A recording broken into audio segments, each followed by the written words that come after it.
Littéralement cassé en deux après avoir planté dans une vague, le bateau PRB a pris l'eau.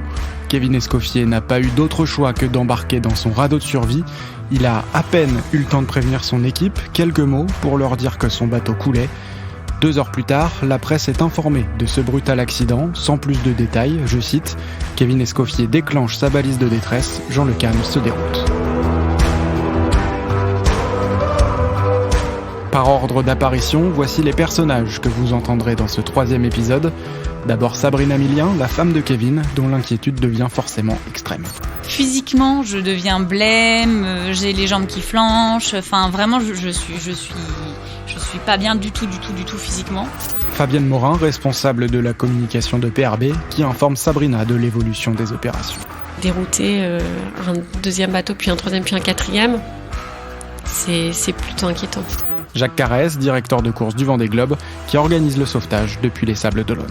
Quand il était dans ce radeau, malheureusement, il avait aucun moyen de communication.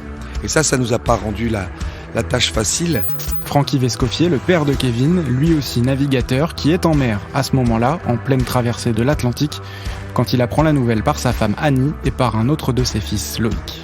Je me suis dit, bon, ça devient chaud. Mais je le raccroche en disant, Loïc, faut y croire jusqu'au bout, et puis voilà. Et lui, il croyait plus déjà. Enfin, Jean-Jacques Laurent, le patron de PRB, qui suit les manœuvres au plus près, sans jamais céder à la panique. On est dans une bulle, très, très fermée, pleine de sérénité, des gens d'un sang-froid sans pareil. Ce 3e épisode raconte, vous l'aurez compris, ce qui a été vécu à terre, l'angoisse qui va grandir heure après heure pour les proches de Kevin, mais aussi le calme de la cellule de crise.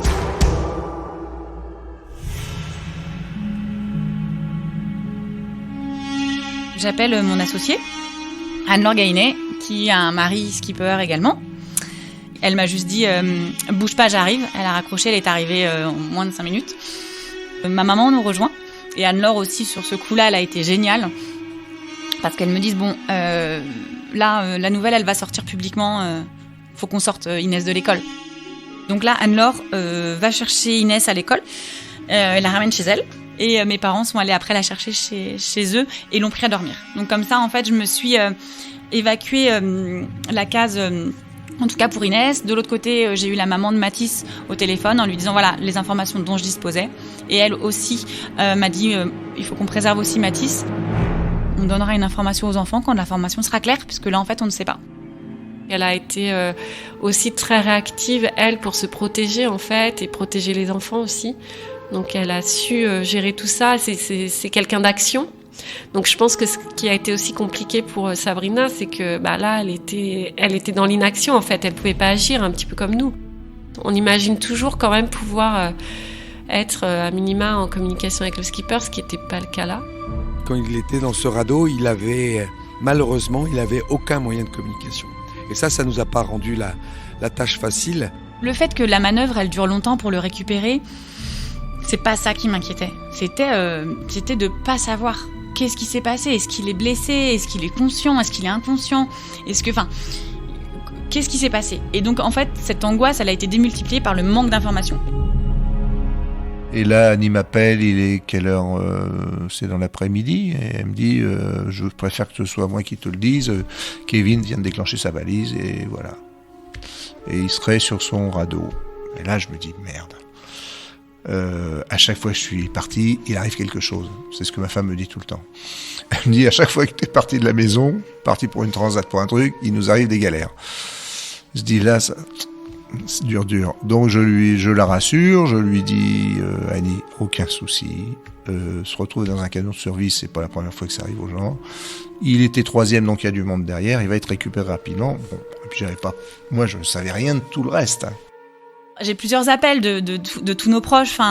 J'ai Pascal Bidégory qui m'appelle, qui me dit au téléphone, il me dit mais Sab, mais c'est pas possible. Il dit je l'ai eu par message, c'est pas possible. Après j'ai son frère qui me dit mais il y a 10 minutes avant qu'il y ait l'accident, je l'ai eu par message, c'est pas possible.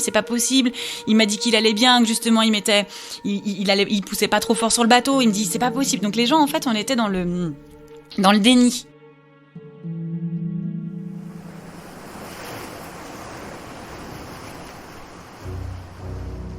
Et puis là, la journée avance et avant 18h, je me dis je peux pas rester impuissant. C'est pas ma nature. Donc je prends mes jambes à mon cou et je m'en vais directement au PC Course au Sable d'Olonne. Parce qu'on n'est pas loin, on est à 15 km du port. Et à partir de là, on est dans une bulle très fermée. Très impressionnant d'ailleurs, pleine de sérénité. Des gens d'un sang-froid sans pareil. Et puis on se met à travailler avec eux avec ce même sang-froid en fait. Moi, je suis pas quelqu'un qui s'emballe, je réfléchis, j'analyse. Et pour moi dans la vie, il y a tout problème, solution. Donc voilà, je m'en place avec eux tout ce qu'on peut avoir comme solution. Que Jean-Jacques a cette capacité à plutôt faire, redescendre un peu les émotions et à amener du calme et de la sérénité dans une situation où ça peut vite s'éloigner de ça. Sinon on panique, ça serait malheureux parce que c'est justement ceux qui doivent pas paniquer, qui doivent être le lien. La direction de course, c'est un petit noyau de 4 personnes où on est 24 heures sur 24 sur cette course avec les coureurs. Cette équipe composée de Hubert Lemoynier qui est multilangue, anglo-saxon, qui lui avait la qualité de pouvoir bien parler avec le MRCC étranger qui était Cape Town, Claire qui était très administratif, qui était effectivement avec Pierre notre main courante pour tout écrire, pour tout noter. Moi j'étais plus axé sur l'IMOCA de Jean et la discussion avec Jean et puis forcément après lancer l'information aux autres coureurs.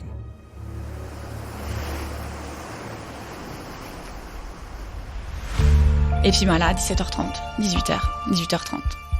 Et alors là, sur la IS, tu vois Jean qui tourne. Là, tu te dis, ouais, bon, ben...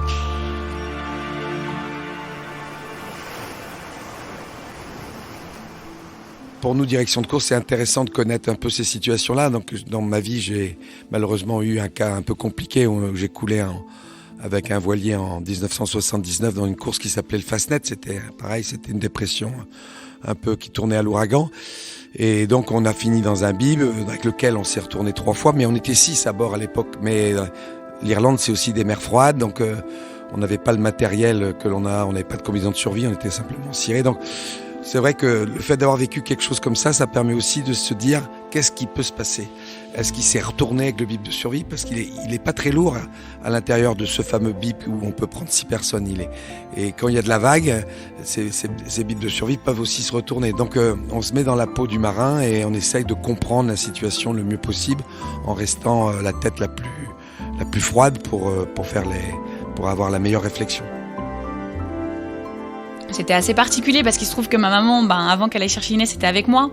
Et en fait, la direction de course connaît aussi très bien ma maman. Et donc, du coup, à un moment, je me retrouve avec ma maman qui s'isole dans une pièce chez moi pour donner les informations de que contient exactement un radeau de survie, pour savoir exactement ce qu'il avait pour survivre. Donc, quand il y a un peu tout qui se mélange et tout. Et en même temps, je suis rassurée que ce soit ma maman qui donne ces informations-là. Et en même temps, je me dis, elle donne ce type d'informations-là. C'est quand même chaud. Donc, c'était un mélange d'émotions, de plein de choses. Kevin, je le connaissais à travers son père, quelquefois. Je savais comment il réagissait. C'est un guerrier, Kevin. C'est une famille de marins, marins pêcheurs. Donc, je connais leur qualité nautique.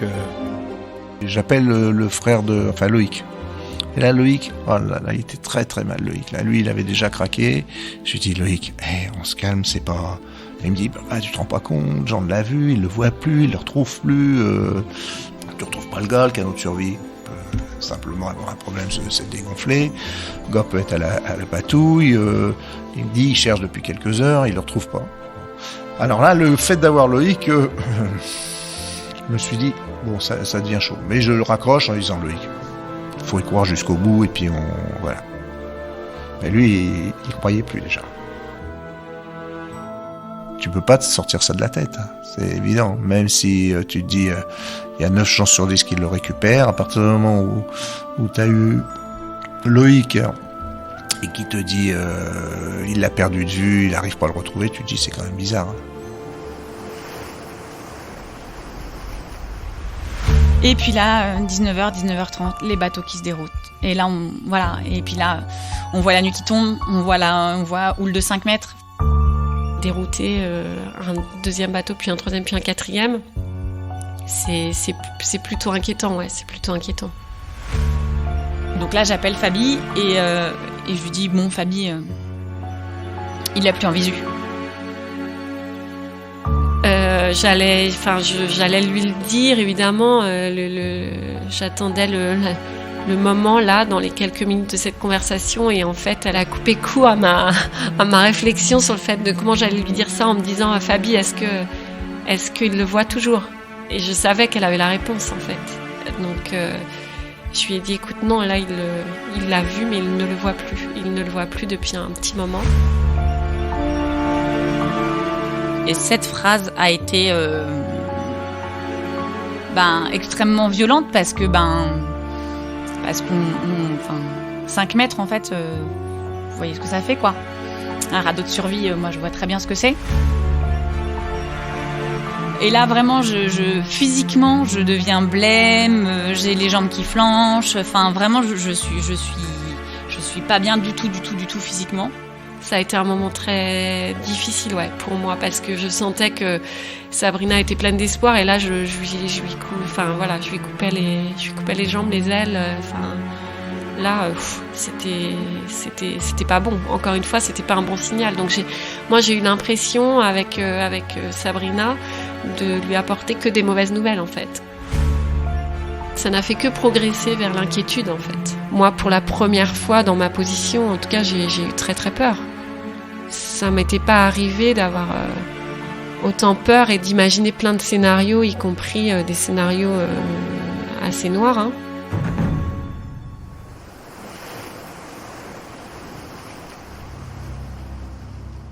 On est dans ce bureau, on est là tout le temps, donc c'est une organisation, une fois qu'on est sur un dossier de crise, il y a très peu de monde qui monte au bureau.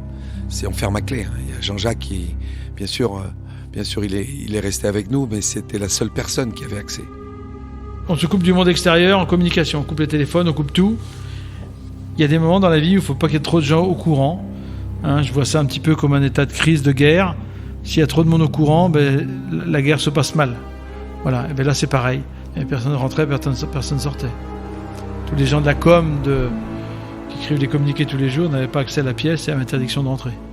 On ne se disperse pas du tout avec la communication sur ce sujet. On reste très, très interne. Ça nous a permis de faire un petit cercle très restreint où à partir de ce moment-là, l'information n'a plus circulé qu'entre nous et c'était très bien comme ça. Et c'est comme dans une entreprise. Hein. Moi j'ai géré comme dans mon entreprise. Je fais des choix. Mais quand je fais un choix, il est mesuré. Ça ne veut pas dire qu'il est toujours bon, mais il est mesuré. Et j'essaye de faire le choix le meilleur, du moins le moins pire, à chaque fois. Et là, c'est ce que j'ai fait toute la nuit avec eux.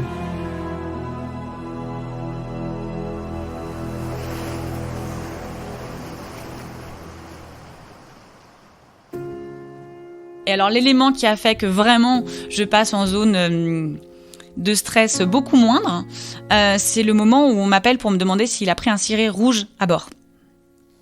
Et alors là, quand vous êtes un peu dans l'émotion, les jambes coupées, l'envie de vomir, tout ça, on vous dit est-ce qu'il a un ciré rouge à bord ?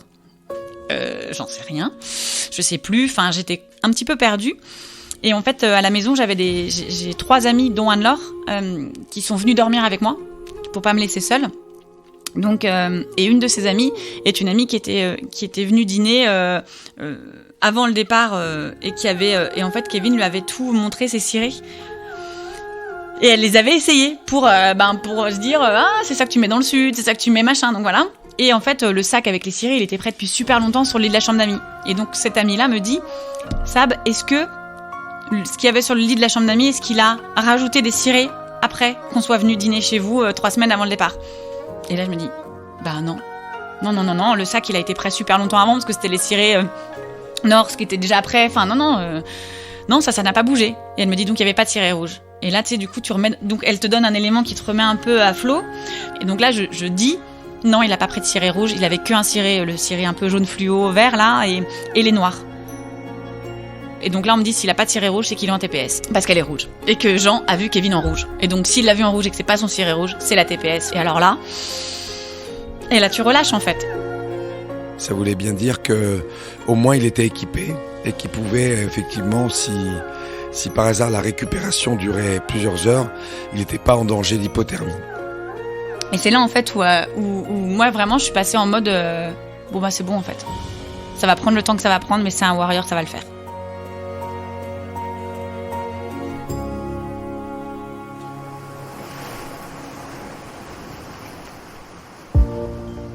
Et là, ça prend du temps. Et là, il est 11h, minuit. Alors, au bout d'un moment, mes amis n'avaient plus de sujet pour pouvoir me faire penser à autre chose et je ne les écoutais pas. Donc, au bout d'un moment, on a mis un film. On a regardé Les Bronzés au ski. Pour être tout à fait franche. On a regardé Les Bronzés au ski parce qu'en fait, il fallait un truc où il fallait pas réfléchir. Et donc, en fait, il fallait juste une présence. Et juste, elles étaient là autour de moi. Et il y avait quelque chose qui passait en fil et qui faisait un petit bruit sonore, un fond sonore. Parce que elles ont essayé de me protéger, elles aussi. Mais je lisais l'angoisse dans leurs yeux. Parce qu'en fait, elles essayaient d'être fortes pour justement pas, elles aussi, paniquer, pour pas me faire paniquer. Mais c'était... elles étaient... comme tout le monde, hein, ça a été pour tout le monde une nuit très, très compliquée. Et puis après, elles m'ont raconté, mais... Elle me dit, je renfermais mes larmes parce qu'elle dit, on était dans ton canapé, donc chez vous. Et elle me dit, et on regardait le film et je voyais sur la commode les photos de Kevin avec Inès, avec les enfants et tout. Elle me dit, j'avais envie de pleurer tout le temps. Au bout d'un moment, je leur dis quelque chose qui peut surprendre les gens, mais je leur dis, il faut que je dorme. Et je leur dis, j'ai la tête qui va exploser. Je sais pas comment le décrire autrement. Peut-être à force de pleurer. Je sais pas, j'avais l'impression d'avoir la tête comme une enclume. Et je leur dis, il faut que je ferme les yeux, il faut que je dorme. Et donc là, je m'allonge avec Les Bronzés en fond sonore. Je m'allonge, je ferme les yeux et là, je commence à parler à Kevin. Alors, peut-être que moi aussi, j'étais un peu fatiguée. Lui a eu des hallucinations, mais c'est peut-être parce qu'il m'a entendu. J'en sais rien. Et en fait, je l'ai à moitié engueulé. Parce qu'en fait, du coup, je suis passée en phase un peu de colère ou je sais pas. Et en fait, je lui parlais et je disais, mais je dis donc maintenant, là, t'es dans ton radeau, donc tu t'accroches parce que il est hors de question que demain matin, j'annonce aux enfants qu'ils ont plus de papa. Donc tu t'accroches, tout le monde arrive. Donc maintenant, tu te reposes, tu manges. Et je lui parlais, mais comme si je l'engueulais, comme si je le coachais. Donc mes amis se sont relayés et ont fait un système de veille sur mon téléphone pour ne pas louper l'appel.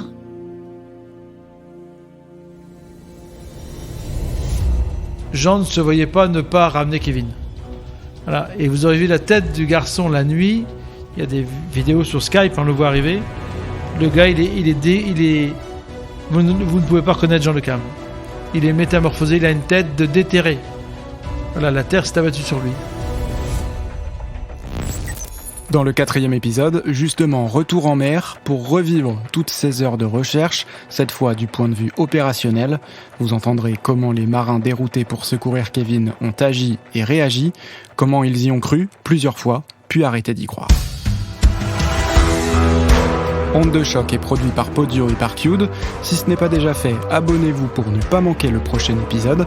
Et n'hésitez pas à noter, commenter et surtout partager ce podcast autour de vous et sur vos réseaux sociaux.